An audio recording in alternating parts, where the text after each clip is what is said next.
In today's video, I am going to teach you how to insert Word document in Excel.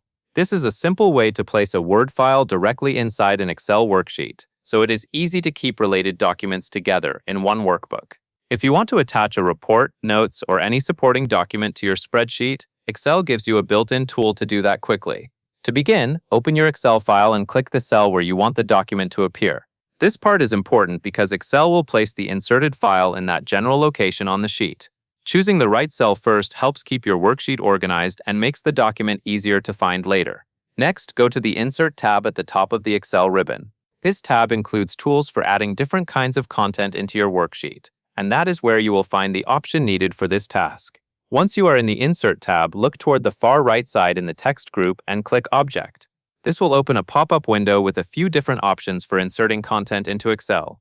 In that pop-up window, click the Create from File tab.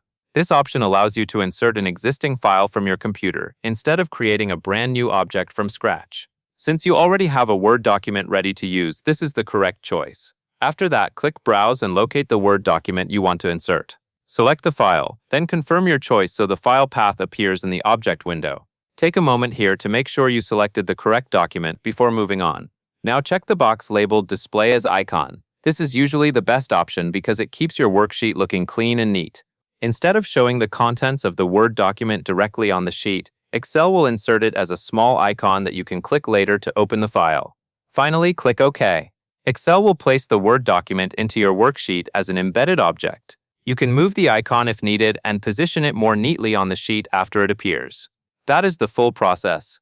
Click the cell, open the Insert tab, choose Object, go to Create from File, browse for your Word document, check Display as Icon, and click OK. That covers everything you need to know.